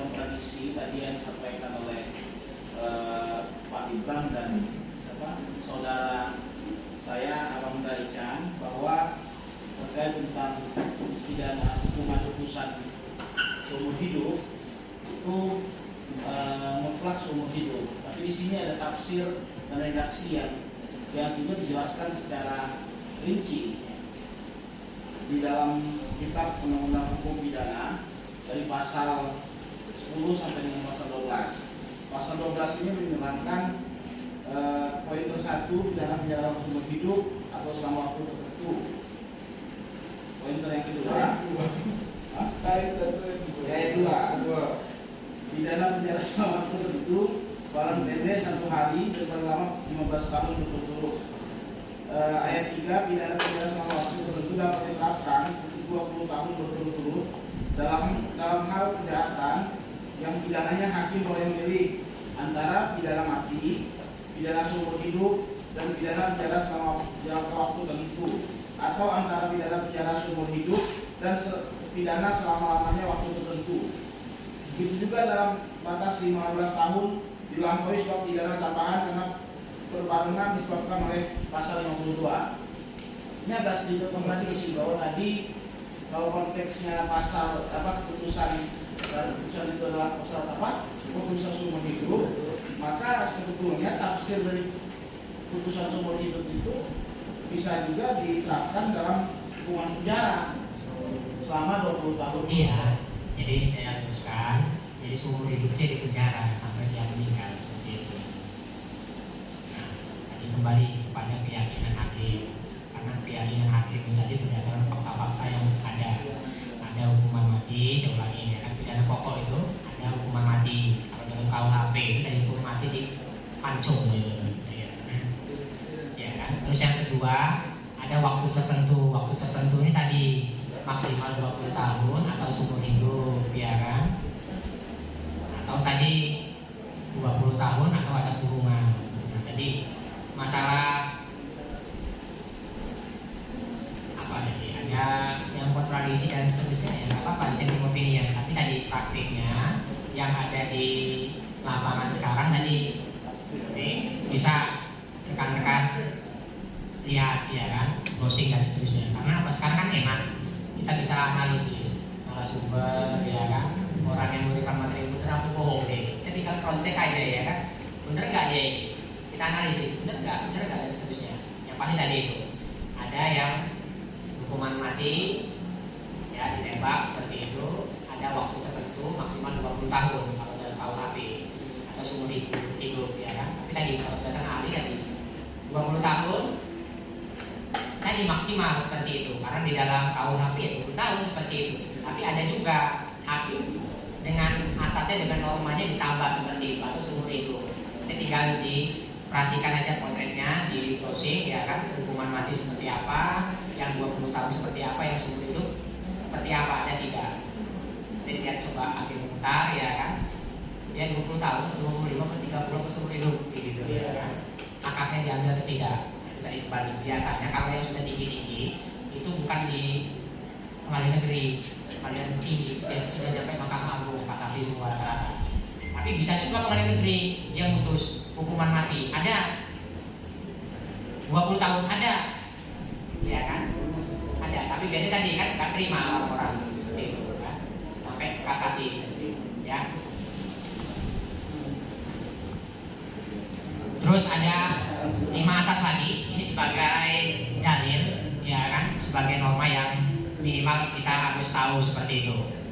Saya kutip 30, tapi banyak sebenarnya dalil-dalil ini, ya kan. And then what gets the wet canon. Setiap orang dianggap mengetahui hukum. Artinya apabila suatu undang-undang telah dibergarakan atau diundangkan, maka undang-undang itu dianggap telah diketahui oleh warga masyarakat, sehingga tidak ada alasan bagi yang melanggarnya bahwa undang-undang itu belum diketahui berlakunya. Nah, tadi saya bilang, kalau undang-undang itu sudah jadi, sudah diundangkan atau sudah dibergarakan, wajib bagi warga negara Indonesia, warga masyarakat mengetahui. Jadi nggak boleh lagi bilang saya nggak tahu, saya lupa, saya nggak ingat dan seterusnya, nggak bisa lagi. Like posteriori derogat a priori, peraturan yang baru didahulukan daripada peraturan yang lama. Nah, ini sering terjadi. Ada peraturan yang baru, dia nggak dijangkauin, ya. Jadi yang lama positif hilang, hangus seperti itu, nggak dipakai lagi. Ada yang pakai jangto seperti itu. Contohnya ITE 2008 jangto 2016. Ada sebagian pasal yang masih dipakai di 2006 itu ya kan, jangto 2016. Misalkan sistem peradilan pidana anak. Kalau anak dulu ya pelecehan sama anak itu 3 tahun hukuman minimal, tapi yang peradilan yang baru minimal 5 tahun. Kalian ya ngejain anak kayak gitu, ngapain aja ya sampai pencabulan 5 tahun udah minimal positif. Kalau dulu yang lama 3 tahun kalau nggak salah, sekarang 5 tahun. Nah itu yang disebut dengan leg posteriori derogat leg priori, peraturan yang baru didahulukan daripada peraturan yang lama. Tapi ingat, kalau misalkan yang lama nggak dipakai lagi, tapi kalau masih dipakai ada istilahnya jangto. Jangto itu dihubungkan antara undang-undang lama ke baru, atau tadi ada jangto yang lain perbolehkan seperti itu. Ya, ya silakan.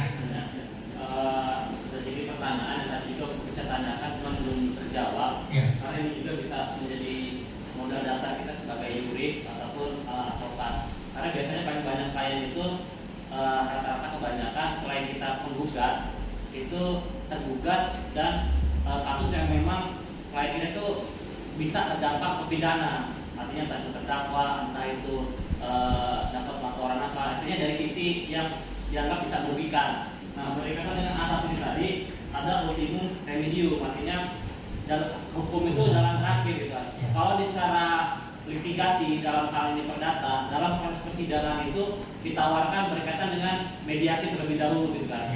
Nah, tapi sedangkan kalau dalam hal pidana itu kan kita berharap ketika kita layan misalkan diancam undang narkoba ataupun undang-undang perlindungan ataupun yang lainnya lah yang sifatnya bisa berdampak pidana. Tapi di sini ada asas seperti itu. Nah, yang saya ingin tanyakan contohnya laporan. Apakah kita bisa memanfaatkan momentum asas ini untuk mengupayakan klien kita ini tidak untuk sampai di ranah hukum gitu? Karena misalkan dalam hal ini laporan bisa minta cabut laporan ataupun musyawarah mufakat. Karena kayak kasus beberapa kayak pemerkosaan segala macam kan ditawarkan untuk keluarga terlebih dahulu gitu kan. Nah itu terlepas adanya negosiasi transaksional, terlepas apapun itu lobby-lobby apa yang bebas tanpa ada pidana, itu secara aturan hukumnya ada nggak sih pidana yang memang boleh laporan itu ini bebas nggak diperlanjut lagi atau seperti apa gitu kan? Bagus. Siapa namanya? Rama ya kan? Bagus tanya Rama ini.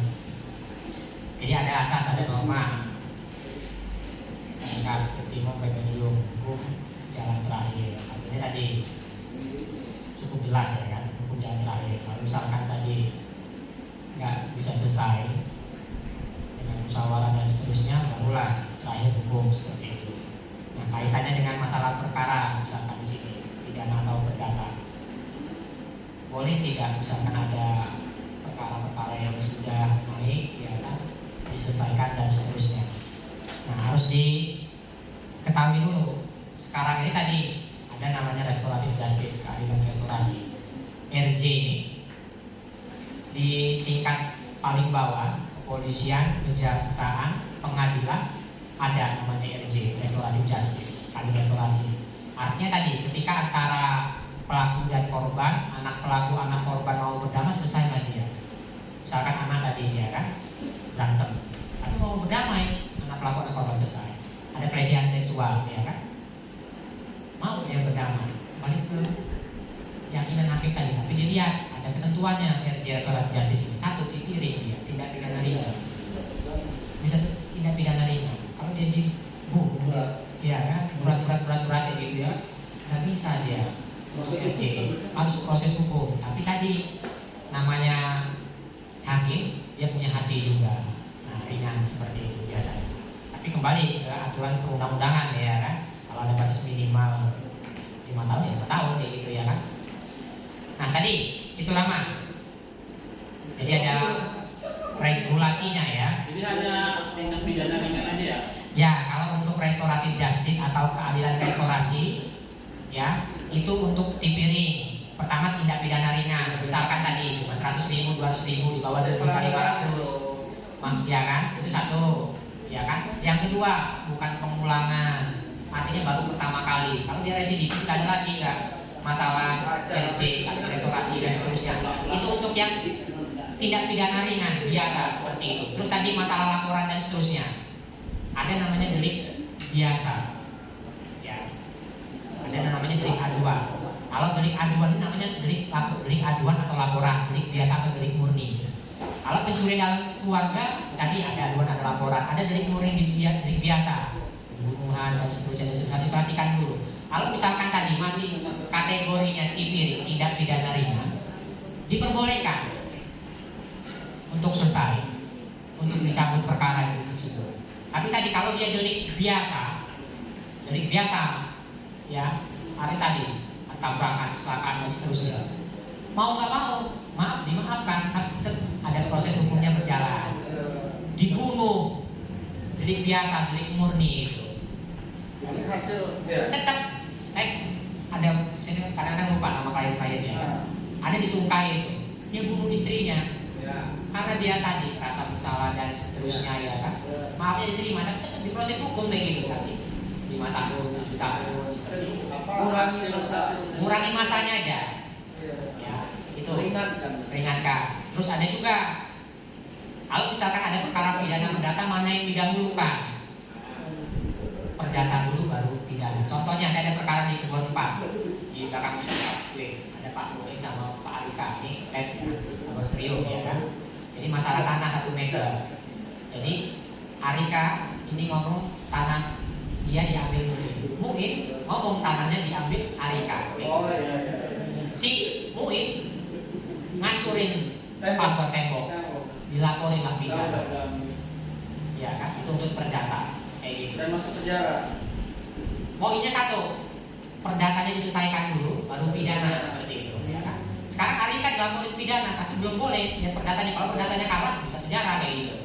Nah ini tadi, kalau perdata pidana, dahulu dulu perdata, baru pidana kayak gitu. Iya, tapi tadi ya kan, jangan dari musuh dari lawan, tidak kan. Minimal tadi, kita sebagai seorang yuris tadi, advokat atau lawyer, ngasih win-win solusi, ya kan, ngasih nasihat-nasihat yang bagus, advice yang bagus. Jangan sampai tadi ngasih advice yang buruk seperti itu, ya kan. Jangan sampai.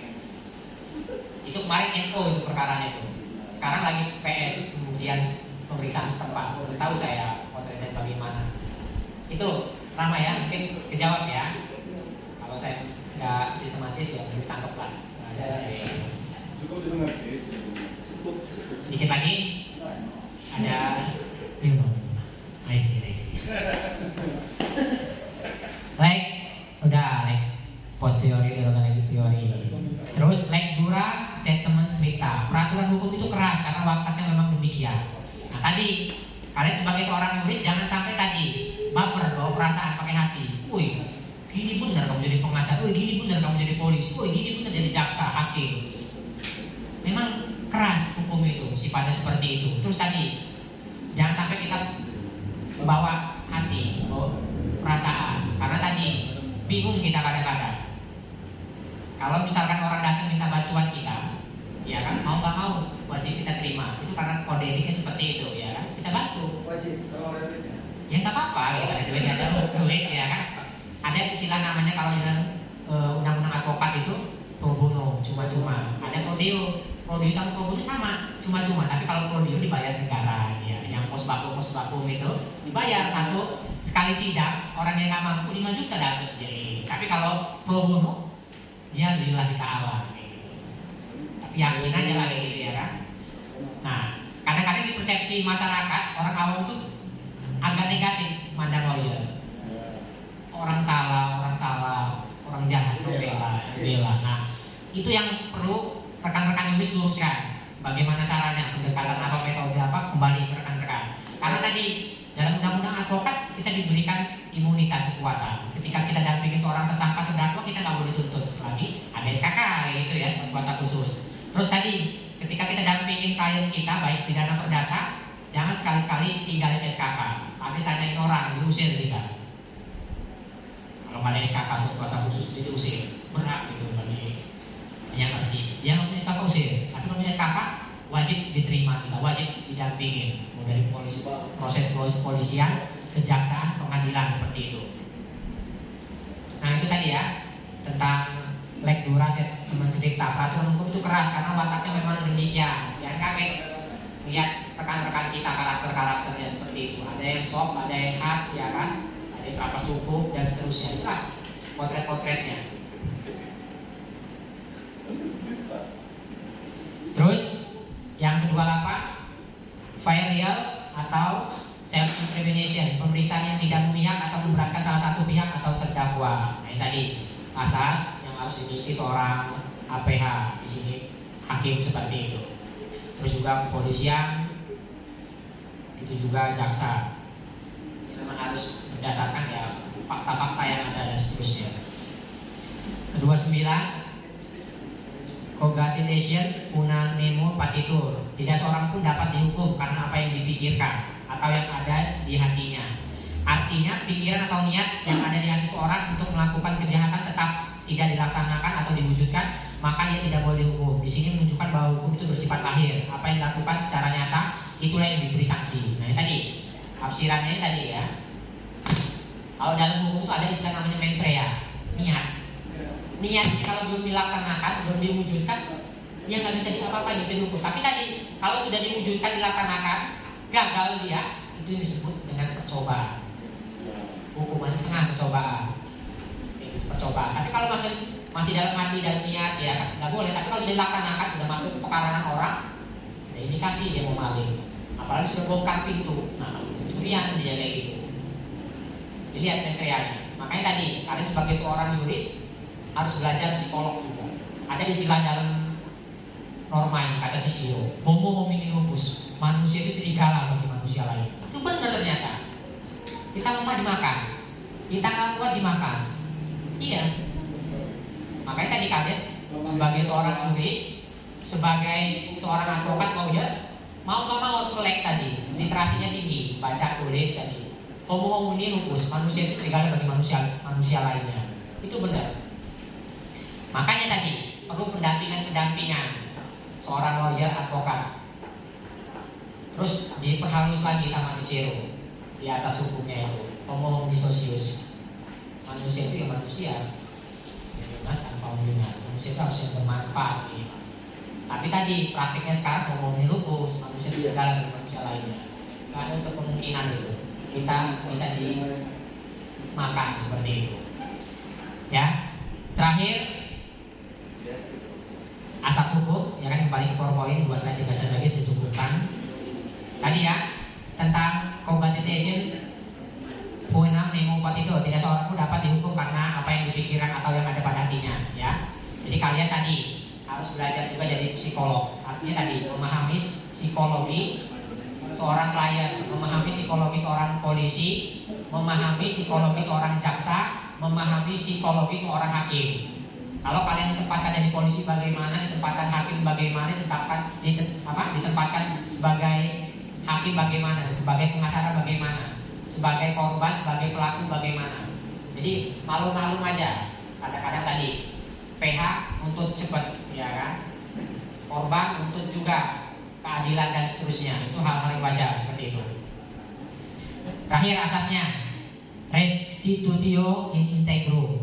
Kekacauan dalam masyarakat harus dipulihkan pada keadaan semula atau aman. Artinya, hukum harus memerankan fungsinya sebagai sarana penyelesaian konflik. Nah, definisi ini. Tadi, ketika ada permasalahan, ada isu-isu, ada yang menyebabkan konflik, ya udah. Kamtipmas tadi, polisi tadi, gimana caranya cepat atau lambat diselesaikan seperti itu. Ini untuk rekan-rekan semua ini norma ya seperti ini. Norma ini sangat banyak tapi saya cuplik hanya 30. Yang pasti tadi kalau dalam hukum perdata itu fakta saksi pada aturan yang dibuat itu menjadi undang-undang bagi yang membuatnya. Ya kan? Kalau hukum pidana ini sangat banyak sekali asasnya atau norma-normanya. Jadi tadi itu sebagai legal opinion, pendapat hukum yang harus bisa rekan-rekan sampaikan.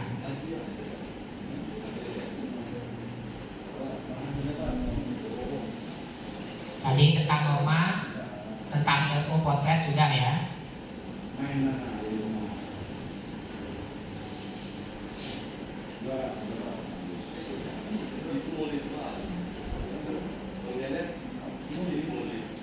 Terus ada yang terakhir, LDD. LDD ini legal due diligence. Artinya tadi rekan-rekan sebagai seorang yuris ya harus bisa membaca di sini dalam artian ketika tadi melihat ada potret-potret perusahaan ini legal atau tidak, ini jelas atau tidak, ini bodong atau tidak. Di sini ya due diligence umum, investigasi terhadap usaha, aspek hukum dan aspek finansial dari suatu perusahaan terkait dengan penawar efek atau transaksi korporasi atau kegiatan hukum lainnya. Ini sampaikan pada Talkshow Pradi Jakarta 30 November 2010. Nah ini satu paket sebenarnya ya, legal opinion dan LDD, legal ya, due diligence seperti itu. Saya percepat. Tujuan LDD, legal due diligence, ini sebagai verifikasi terhadap legalitas suatu badan hukum atau badan usaha. Yang kedua, mengetahui tingkat ketaatan badan hukum terhadap peraturan yang berlaku, memberikan pandangan hukum atau kepastian hukum bagi suatu rencana, kebijakan atau tindakan yang diambil perusahaan, memperoleh status atau kepastian hukum tentang suatu dokumen atau permasalahan hukum. Nah tadi ini sepaket LO, legal opinion, dan LDD, legal due diligence. Artinya tadi seorang yuris harus bisa mengidentifikasi, harus bisa inventarisir hal-hal apa saja yang ada di dalam subjek hukum. Subjek hukum ada dua, satu orang, satu badan hukum, seperti itu. Nah tadi masalah legalitas, misalkan masalah ADRT, masalah apa yang ada dalam perusahaan itu tadi, ketika kalian diminta memberikan pandangannya harus bisa secara komprehensif menyampaikan. Untuk slide yang banyak ini saya anggap sudah selesai seperti itu ya kan. Jadi nanti rekan-rekan semua bisa dilihat aja di PowerPoint. Poinnya satu, legal opinion dan legal atau legal due diligence ini ya memberikan pendapat hukum dan kalian sebagai investigasi terhadap suatu permasalahan-permasalahan yang ada, baik itu perorangan atau maupun badan hukum.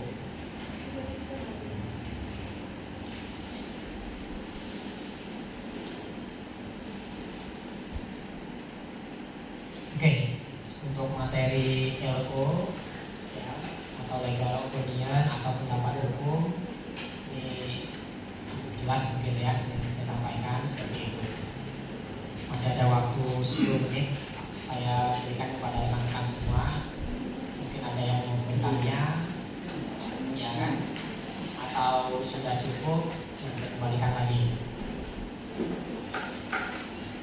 Poinnya LO, legal opinion atau LGD ini memberikan opini hukum atau pendapat hukum terhadap potret-potret tindak pidana, potret-potret kejahatan, atau kalian nanti di masyarakat dimintai keterangan, dimintai sikap pendapat, kalian bisa memberikan. Itu aja poinnya. Tapi tadi mau nggak mau ada normatifnya yang disampaikan seperti itu ya. Pokoknya itu kalau saya yakin rekan-rekan semua ya gampang lah materi seperti itu, masih pandangan dan masih pendapat seperti itu. Berapa sih biasanya keluarin LO? Waduh. Nah, budgetingnya, standarnya, Pak Bram. Waduh, kalau saya keluarin LO tadi ya kan. Kan ini kan, LO kan dikeluarkan oleh suatu lembaga yang badan hukum kan, yang seperti Pak Bram bilang tadi bahwasanya saya pernah nih salah satu contoh LO ya dibuat oleh DLBH Bakahuni gitu. Berapa sih budgetingnya? Jujur itu gimana? Jujur boleh, disiram-siram dikit boleh. Jadi tadi untuk membuat LO ini tadi kesepakatan antara kalian Dengan klien. antara klien di orang ataupun badan hukum seperti itu. Jadi tadi lawyer ini nggak ada patokannya seperti itu. Pasarannya berapa? Pasaran kota bumi. Oh, pasaran total ini. Itu ini aja lah. Iya, General aja. LO itu 10.000 ya. 10.000. 10.000 seperti itu. Tapi tadi kita sebagai seorang yuris apa ya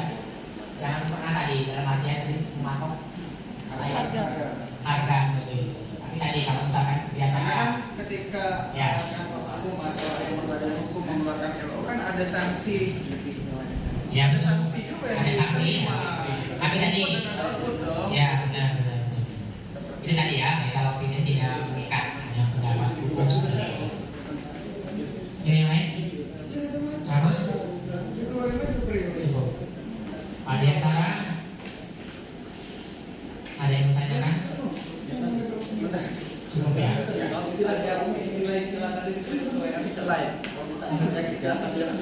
Oh yang bisa saya kirim.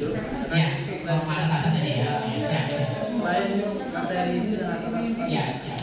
Terus terakhir dari saya tadi ya, kalau untuk juris tadi, advokat atau lawyer, poinnya satu, intinya tadi, jika ada orang minta bantuan dengan kita ya kita tolong. Iya, ya pasti Ya, lah. pasti itu. Untuk masalah nominal, salary dan seterusnya itu kembali tadi ya kepada rekan-rekan atau seperti apa. Karena tadi nggak jadi ukuran begitu, ya kan? Jadi relatif ya. Orientasinya jangan kepada masalah salary, materi, nominal, tapi gimana caranya kita punya wanita.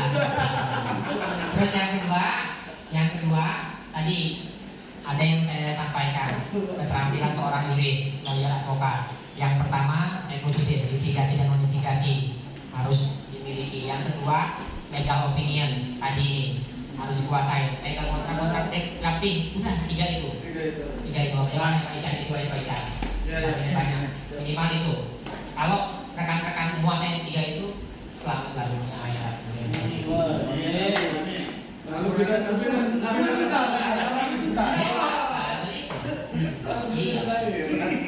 Sama dunia ayat.